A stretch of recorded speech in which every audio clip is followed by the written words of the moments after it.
Hi everyone, welcome back to SportsKhabri. Hi Arunava, how are you doing? Um, there's been a lot of talk and chatter about India's potential participation in the Asian Games, which is coming up in September.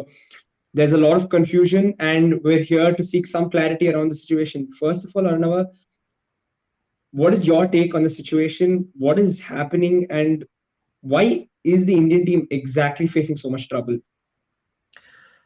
Well, hi, Rahul, and everyone who's watching and listening. The first thing is, I think all of us who are Indian football fans and who support Indian football would like the men's and the women's team to participate in the Asian Games. I think that's the most important thing. We speak more about the men's team, we speak less about the women's team.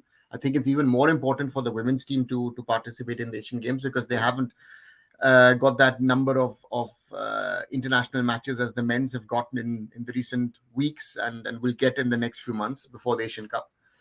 For the under 23s, that team hasn't played for quite a while. So therefore, that would be a good exposure for these boys. But on the other side, there are Government of India regulations in sports. Again, I often say that, a lot of these regulations don't make sense. They need to be reworked. They need to be relooked. We've discussed players of Indian origin as one of this, and this is another one of those. And it says that teams who want to participate and represent India in team sports at the Asian Games need to either be candidates to win a medal and ideally be top 8 in Asia in their sport. Now, most Indian sports, when it comes to team sports, we don't qualify for that bracket. And that's a problem. And I'm a little surprised at especially the discussion that have been happening on social media on this, because it seems like a lot of people were or are not aware of what these rules and regulations are. Yeah. I mean, it clearly the rules are what they are, and you can't really do much about it. But how much of a loss would it be, given the bigger context and the wider context, to Indian football to not be able to participate in the Asian Games and get some matches under their belt? I think it's a big loss. As I said, I feel it's a bigger loss for the women than for the men's team. I would say, because the women's have not had that level of exposure as the men's have, and they have Olympic qualifiers coming up, tough Olympic qualifiers coming up. So for them, that would be really much needed exposure. So that's one. And on the other side, I said, I think for the under 23s exposure at that level, even if it's only 3 matches, those 3 matches are good matches to play and good competition, because you will most probably have one of the big Asian sides in your group at least. So you'll have at least one really, really tough game. And many boys in the under 23s are potential players also in the first team, even though there are certain players missing, but we'll discuss it a little later. So therefore, the exposure part is, I think, very, very important. And the question, of course, is I also feel if you look at this team, there's a number of players who've been part of the under 17 World Cup squad 6 years ago, and the government with the FF spent a lot of time, money, and effort to prepare those boys. So this would have been a nice step to say, listen, we are continuing that program. We're trying to push these boys and make them better footballers, and that's a huge loss, I guess, for Indian football. I don't know. At the moment, I mean, there was a lot of chatter yesterday, particularly. Suddenly, a lot of reports flying in that India could potentially go for the Asian Games. What is the situation at the moment, according to you, where you think things stand for Indian football? We are recording this on a Sunday afternoon, so I have to say that first. So the status, as it seems at the moment, is, and it's changing. It's a fluid situation. I would have said on Friday, it looked very, very clear that we're not going. But the AFF and Kalyan Chaubey, also as the joint secretary and acting CEO of the Indian Olympic Association, I think is trying his best to try and see if there are means and possibilities of taking Indian football to the Asian Games. So the efforts are on, but it's I don't even know if it's a 50-50, if it's a 70-20 or 70-30 or a 20-80 sort of situation. It's very fluid, and as again, Sunday afternoon, efforts are on. At the moment, we are not going. Let's be very clear on that. The status quo at the moment is India will not participate in the Asian Games football competition. But there are people who are trying to do something about this, and hopefully they will succeed, because, as I said, I think it's good exposure for both the men's and the women's teams to be part of the Asian Games. Arunava, how much of an impact is all of this social media stuff going to have on the eventual decision? Igor Stimac writing that long letter, putting it on his social media, all of that. How much of an impact do you think that can have in altering the decision? I don't want to burst a bubble, but I'm always skeptical about these sort of influences that Twitterati can have on decisions that are being taken by bureaucrats. And people will register this, but again, I go back a few weeks back. I was in Bangalore, watched the SAF Championship final. The next day, if you look at Twitter, how many messages there were from, anyone and everyone in India. Most celebrities tweeted about it, or posted something on Instagram on their football team. That's just a few weeks ago. So from that perspective, we've come from that where you thought, okay, listen, Indian football is in the minds and in the hearts and the souls of a lot of people across India, and with Indians not only in India but around the world. Now we're talking about, it's like, please, please, please, just let us go, to this competition.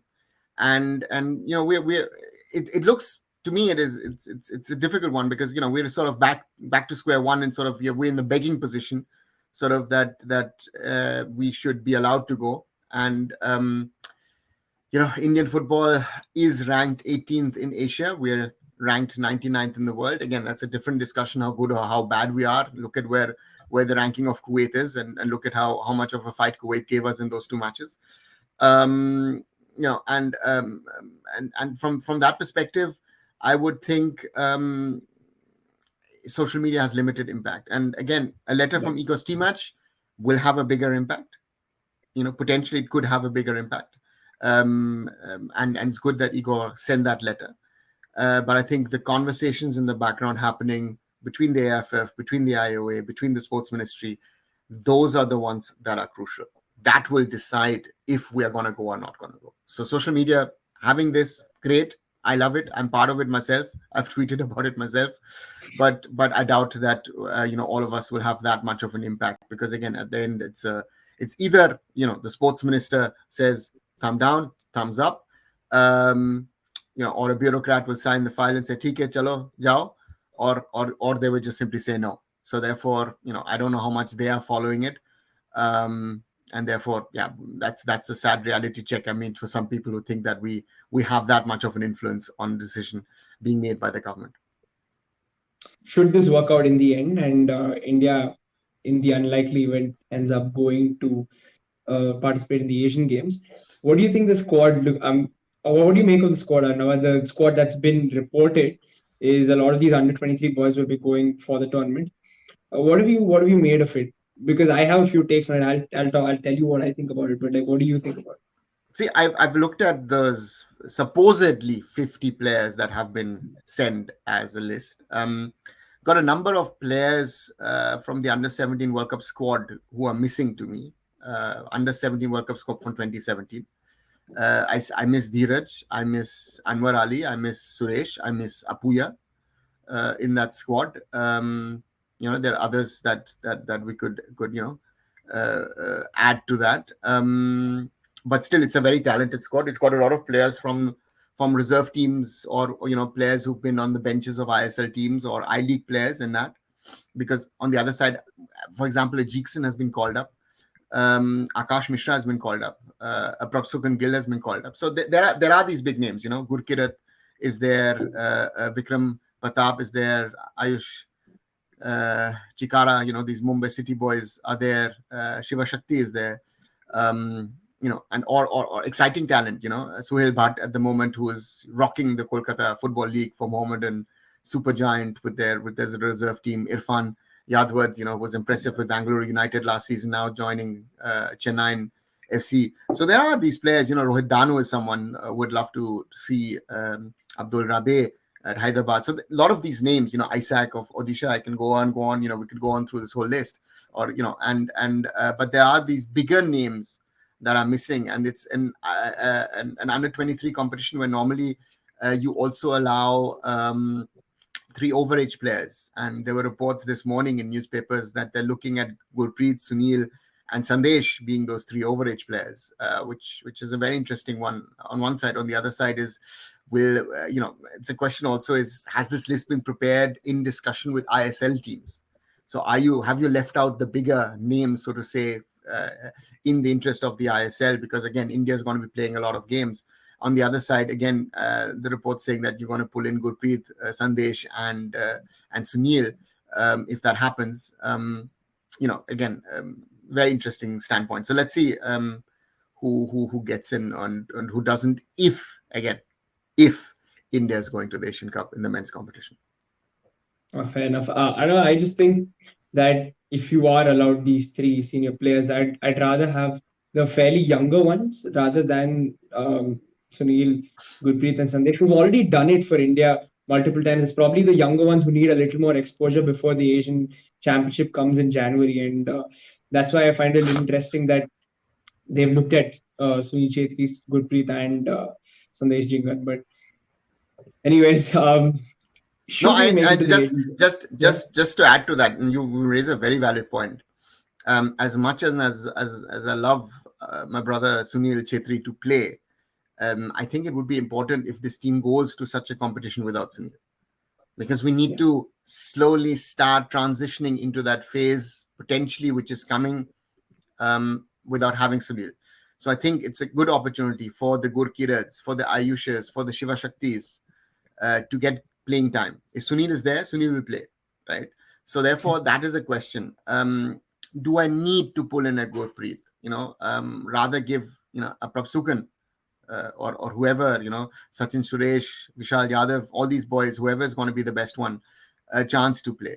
So therefore, yes, bring in three overage players who give you a certain level of stability. But don't pull in the players who's going to be in positions where we could give the younger ones a chance in this competition. Or maybe even say, listen, let's even go into this competition without three overage players. Let's give these young boys a chance. Let this team build itself. And again, it's a question of how much time for preparation they will also get, right? So there's a lot of factors going into this tournament.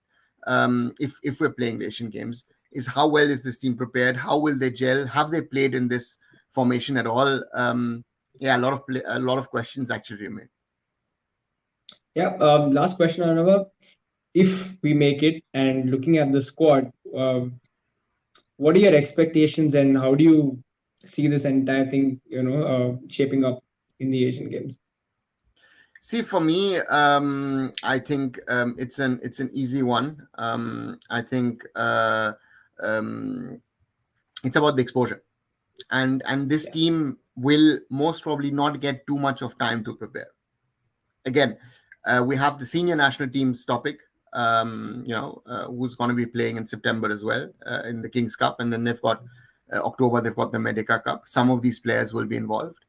And again, that question will also be raised. If I was running an ISL team and I'm losing 4, 5, 6 of my young players, I'm just looking at Mumbai City, I'm looking at Hyderabad, I'm looking at Bengaluru, I'm looking at even Mohun Bagan Super Giants. It's a tough call. So therefore, it's going to be interesting how much of time this team will get to prepare. And going into the competition, will they get a week? Will they maybe get 2? Might they get 10 days? We don't know. And therefore, exposure is important. I think also to be at the Asian Games, because it's different, because you're going to be in an Asian Games village. The Asian Games and the Olympics are very, very special in this, because normally you stay in a hotel, you're secluded, you're on your own. Here you can mingle with people. I think that is also, from a human development standpoint, a huge opportunities for our boys. Yeah. Well, at the moment, like Arunava mentioned, we're not going yet. We'll wait and see if things change and India ends up playing in the Asian Games. Thank you, Arunava, for your time, and well, that's about it, guys. Thanks. Tune in for our next episode. Thanks a lot, guys, and always like, share, and subscribe Candid Football Conversations on SportsKhabri and Arunfoot.